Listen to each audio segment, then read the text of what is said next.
Hello and welcome to our YouTube studio here at the Munich Security Conference. And I'm very happy today to be joined by the Vice President of the European Commission and European Commissioner for promoting the European way of life. Welcome, Margaritis, Schinas. Thank you for having me. You're welcome, and we are happy to have you today with us. And when I read the sentence, promoting the European way of life, I wanted to know what are the values that you are promoting? It is pretty simple. In the European Union, we are 27 democracies. The rights of minorities are protected. The role of women in the family, in society, and in the workplace guaranteed. We are the world champions of human rights, of data protection. We have universal systems for health and education, open to all. We take care of our elderly, and we have no death penalty. Mm-hmm. Bits and pieces of this you can find in other parts of the world. All this together, it's called the European way of life. It only exists in Europe.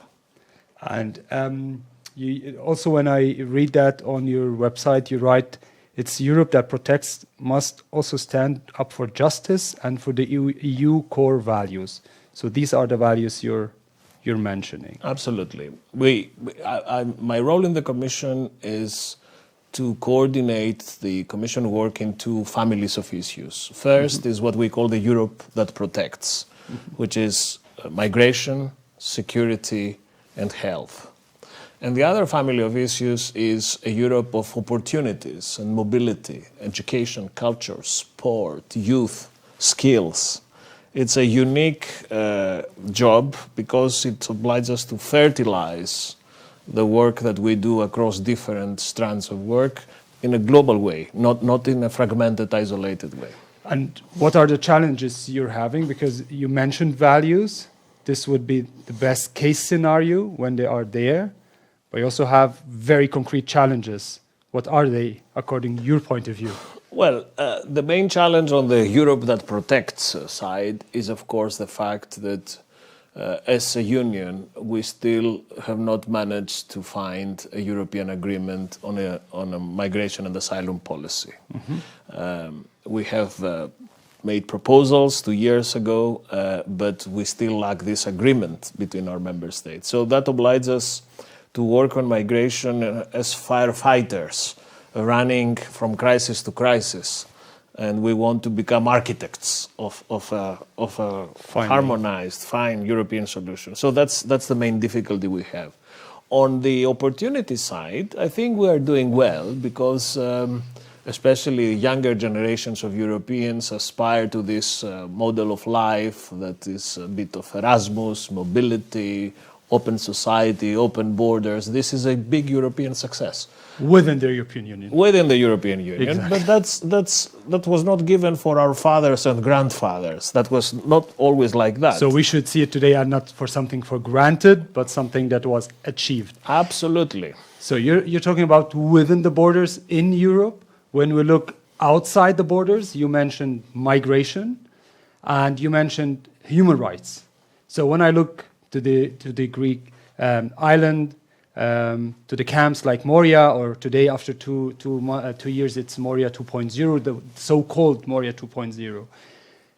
Why is there, according to human rights activists, not the same human rights approach that we have within Europe? And this is also European ground. Yeah, I think this is changing too, and it's changing in a way which is spectacular.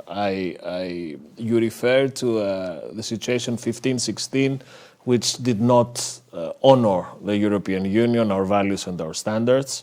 Mm-hmm. Now, at the time, we have 60,000 people in the Greek islands. Now we have less than 4,000. So we tried, and with the help of the Greek government and the other member states, we tried to find solutions. And now, in all Greek islands, we are finalizing new facilities fully compatible with our European values and principles, totally financed by the European Union budget. And I would invite you one moment, if you have the time, to go together to see for yourself that there is no Morias anymore. in our external border.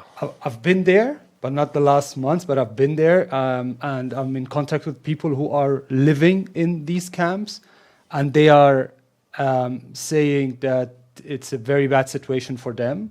According to different organizations, human rights organizations, it's also they are criticizing the human situation that they are living in the new camp. And I mean, you know it, very concrete examples. So people sometimes ask, especially when I talk to people who are fleeing from their countries or who are living in these camps, they ask, are the values of human rights, equality, supporting a minority, are they for the EU citizens, or are they for human and for humanity who are living also in Europe? Because that's sometimes the contradiction which is happening according to their point of view. No. I perfectly see this point, and I want to be very clear with you. The basic premise of our migration policy is that Europe will continue to be an asylum destination for those who flee war,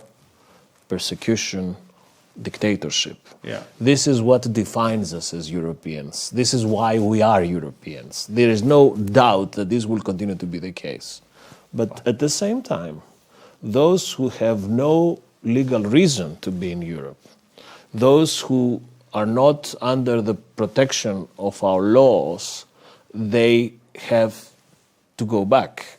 And this is the only way that we have a policy that is acceptable. Otherwise, it will not be.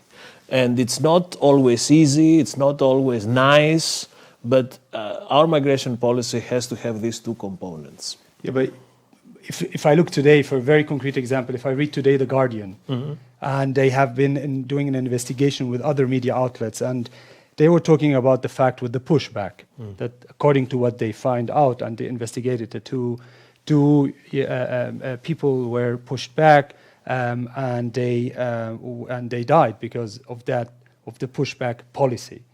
How do you see when, and you know it, they are criticizing it, people are being pushed back just not to arrive our borders in Europe? This is very clear. I want to be very clear too. Pushbacks are illegal. They are not allowed. They are illegal under international law, and they are illegal under EU law. So there is no any discussion about whether this is an acceptable practice. Now, there are allegations that are being reported from time to time. We have demanded that all these allegations are investigated by independent bodies in each member state where these allegations are formulated, not by the governments themselves, but by independent bodies that have the opportunity and the occasion to investigate deeply. And we will not accept these practices. These are illegal and are not compatible with our way of life. But according to human rights organizations, they are still happening, and you're aware of that.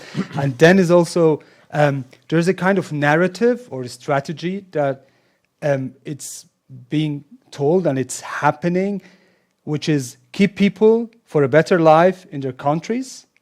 People who are, let's say, from Afghanistan, from Libya, from Syria, from Iraq, they are not coming to Europe where we say keep them in their countries because they have challenges. They are not in a democracy, living in a democracy. So how this should happen to people like them, and if we want to protect people and human rights and humanity? I disagree with a verb that you used. You say keep them there. I would formulate it differently. There is nothing wrong for Europe helping countries of origin and transit to provide for better lives for their citizens. It is fully legitimate that countries of origin and transit offer better prospects to their people. And if this needs support from Europe, we're ready to do it. This is not bad. This is the normal. People should have better lives where they are born. They should aspire to have decent living and form families and take care of their parents. That's how it has to be. Now, of course, this does not entail that Europe should subdelegate to third countries the responsibility for migration. That's a totally different thing. But in my view, it's much better for a young Afghan to have a better life in Afghanistan with the help of Europe instead of putting his life in the hands of the smugglers in the Mediterranean, for example. But if we stay at Afghanistan as a concrete example, then putting his life in the hands of the Taliban is also not a solution. Absolutely. That's why when I said that Europe has a duty to help countries of origin and transit provide for better lives for their citizens, this would also mean addressing the root causes of migration, not simply signing checks, but being a force of good. Of course, in Afghanistan now the problem is that the Taliban regime is not yet recognized, but Not yet, you're saying? You think it might happen? I think that we need to be able to help people close to where they live. We have to make a difference in the countries of origin and transit, and we hope that even the Taliban regime at some point in time would seek the benefits of international cooperation. This could be discussed in hours, this topic. So we go to our next topic because of time, the Russian-Ukraine conflict. What's your main concern? My main concern is that our model of society, the one that pacified Europe after the Second World War and the fall of Berlin Wall, where we live in peace and prosperity and tolerance, is a model that is successful and is now being exported. And as it comes closer to Russia, I think this is what the Russians really do not like. I see this not as a security threat per se, but I see it as the natural consequence of our model of democracy reaching the gates of a country which is not yet democratic. And I hope that at the end of the day, or at some point in time, the biggest guarantee for a safe continent would be a democratic Russia as well. How to reach that? Yes, how to reach that? That's a good question. But, the same argument could have been formulated for Central and Eastern Europe after many years of totalitarianism and dictatorship. But it reached these countries. So the same argument would have been said about Ukraine. But Ukraine is now democratic, peaceful, and independent. So at least in my big picture view of things, and in a rather optimistic view of things, I still think that a democratic Russia would be possible at some point in time.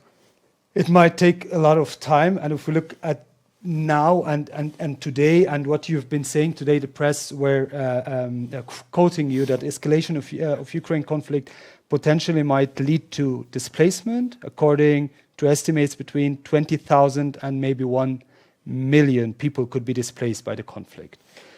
So my question is, what are you doing? What are the kinds of preparations you're taking today as the European Union to prevent more problems and to help at the right time?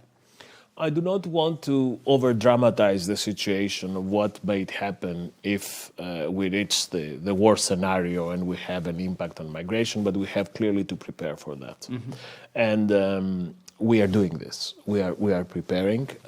And in a way, what happened last August in the management of the Afghanistan crisis is also a useful experience for us, because we now know what type of scenarios would be called to sort out evacuating EU citizens, people who were working with us. So we now know what it takes. But it wasn't the best scenario. We know this. There were a lot of challenges.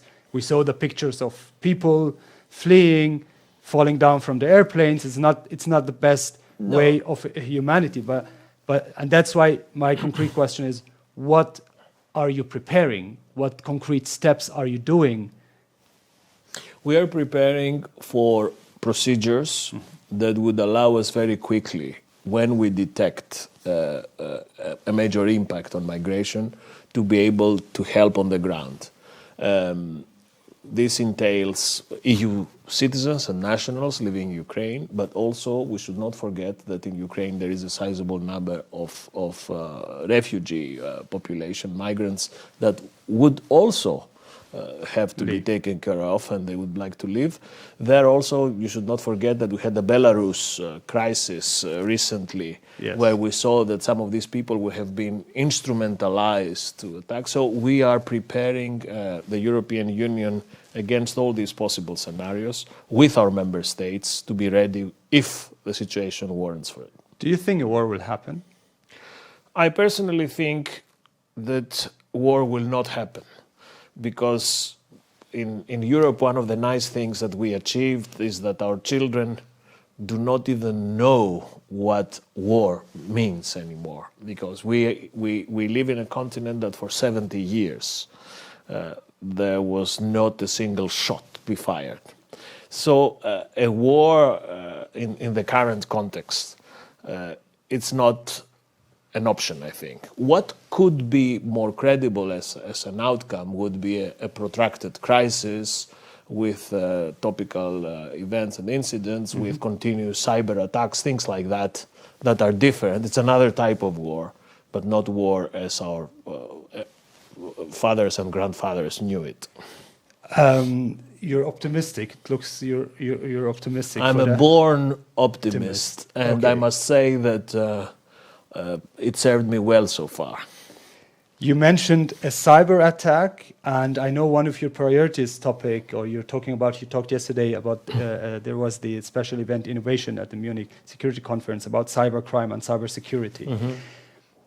What do you exactly mean with the challenges you're facing because of cybercrime as cybersecurity? Can you explain it to me in a very simple way in order to understand it? Because it's just a big name or a phrase. Yeah, cybersecurity is the defense against aggressive tactics, mainly state-sponsored, but not always, but mostly state-sponsored. You were smiling a bit. Do you have someone in mind? Well, I think we have the same usual suspects. I know. I'm just asking. But